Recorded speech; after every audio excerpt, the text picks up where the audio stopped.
I'll invite here to introduce you our expected guest, Marcus Jank, again. Marcus, please.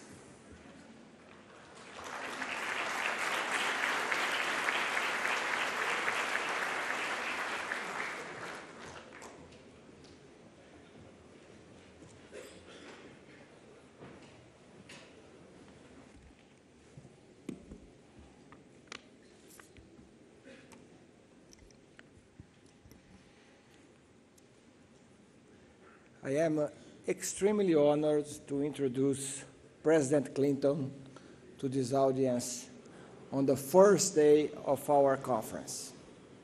Mr. President, Brazilians love you well, and they really like to have you here among us.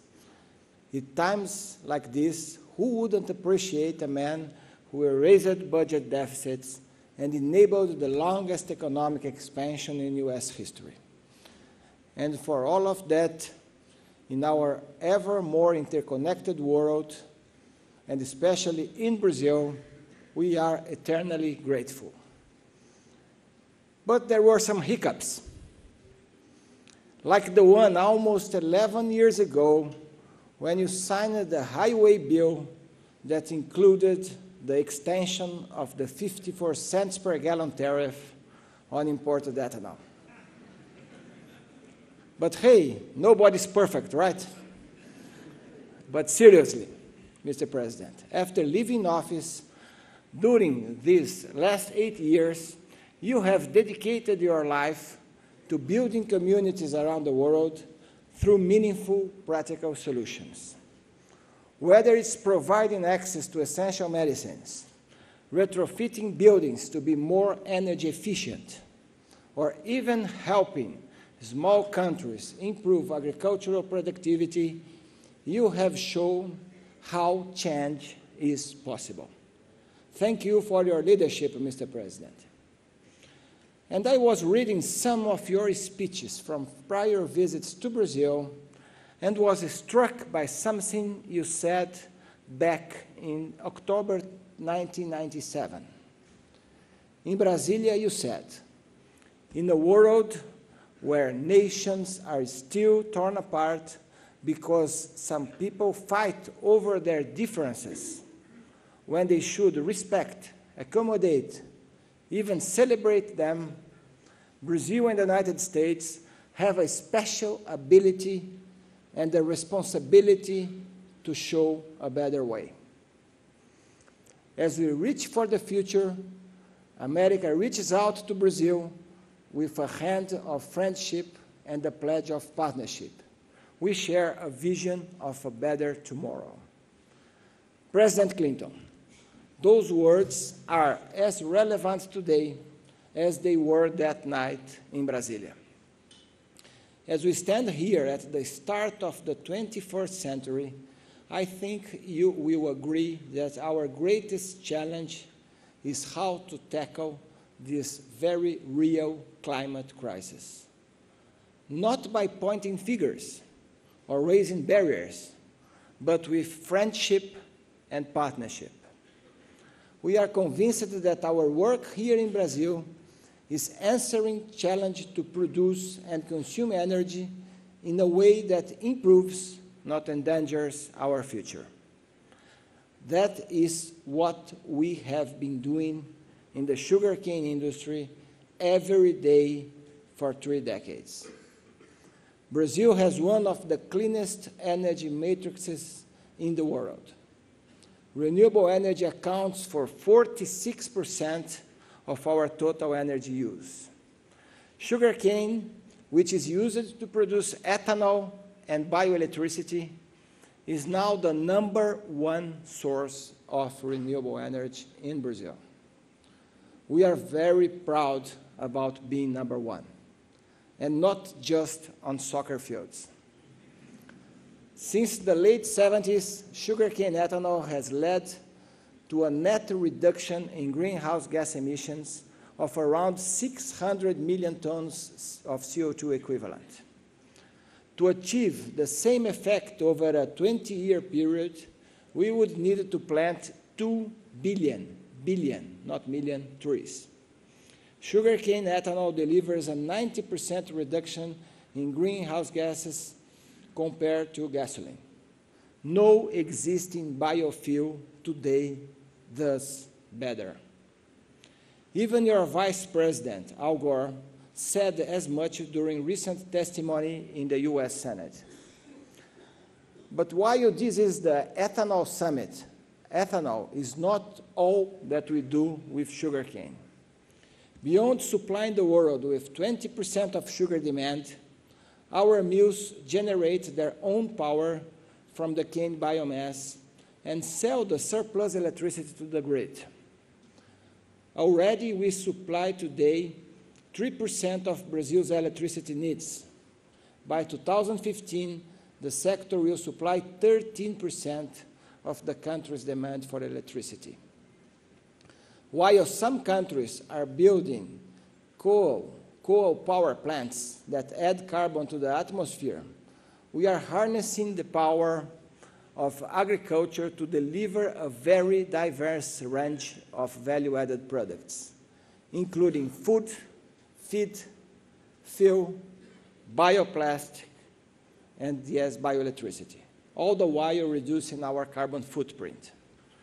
Mr. President, I'm sure you agree reducing carbon emissions without sustainable practices is like what the scriptures say, faith without works is dead. That's why we have made sustainability a top priority for our industry. Brazil has now very robust environmental and social legislations, but the sugarcane industry is pursuing many initiatives to improve our sustainability. In fact, we just announced a new initiative that will ensure that as we move up the technology ladder, we don't forget those who helped us get here.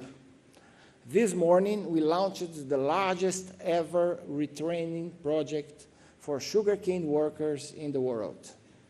Every year, this will benefit 7,000 workers and their dependents.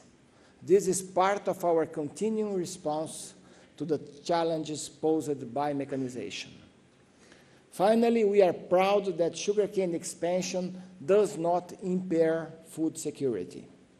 Sugarcane production for ethanol occupies only 1%, I repeat, 1% of Brazil's arable land. And that land is mostly here in south-central Brazil. We are not today, nor should we ever convert the rainforest or the wetlands for sugarcane. Mr. President, Brazil is a shining example of how developing countries can innovate in agriculture, not only to create economic growth, but also to improve the planet's health. Meaningful reductions of greenhouse gases require real leadership. At a time when President Obama is pledging to form an energy partnership of the Americas and announcing ambitious targets to curb U.S. emissions, our two countries should forge an ambitious partnership on renewable energy sources. This effort should recognize that sustainable biofuels, regardless of feedstock, are an effective solution to fight global warming. Clean energy must be able to flow as freely as oil without trade barriers. I repeat, clean energy must be able to flow as free as oil in the world without trade barriers. Mr. President, Brazil and the United States are the largest democracies in the Western Hemisphere. You presided over the longest economic expansion in U.S. history. And Brazil's economy, despite what some parts of the world are going through today, is very strong now. To keep it that way, a strong partnership between our two countries is essential. As we face new challenges, we are confident that once again, together, our two nations not just governments, but businesses and people, organizations like yours and ours, can deliver our children a stronger, healthier planet. Ladies and gentlemen, please welcome President Clinton.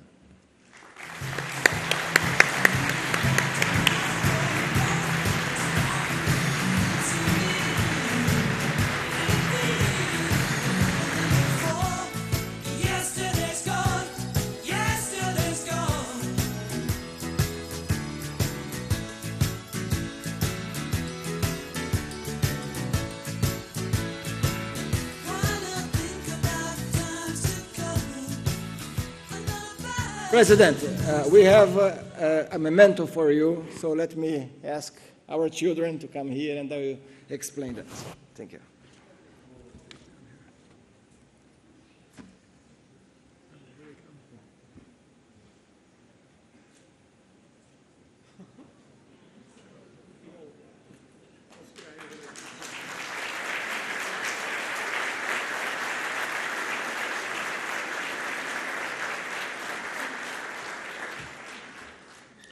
Those children are from the program Education for Peace in Schools. It involves more than 30,000 people in 13 cities in the states of São Paulo and Minas Gerais. The program is sponsored by 5 UNICA member companies, Moema, Mandu, Vertente, Itapajipe, and Frutal. Children are dressed like the characters in the book they use. And they brought you a memento, a lamp made from vintage wood and basket weaving in the city of Bichinho, Minas Gerais. Thank you, President.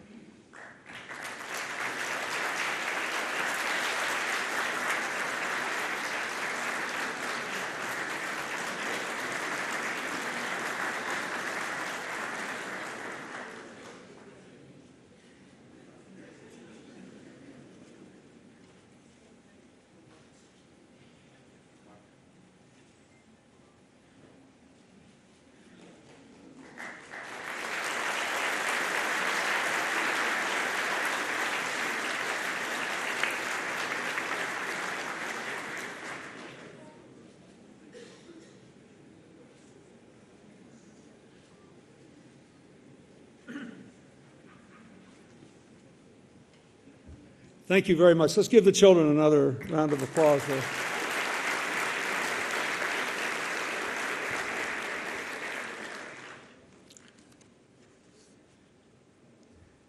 Thank you, Marcos Jank, for your introduction and for your invitation to speak here. I'd like to also thank the other people who have welcomed me here. Ademir Altieri and Joe Velasco, the chief representative of your organization in North America, who was a member of my administration and also worked for Vice President Gore. Mayor Gilberto Kassab, thank you for making me welcome in Sao Paulo, and thank you for giving our climate change initiative at my foundation the opportunity to work with this wonderful city. I am delighted to be here and very impressed by the gift that the Children for Peace and Education have given me. Usually a speaker has to at least give his remarks before he gets a gift. Maybe I should quit while I'm ahead. This is my 6th trip to this magnificent city. I came here first in 1997, as Marcos said, and just a year later, I was called upon working with your then president, Fernando Henrique Cardoso,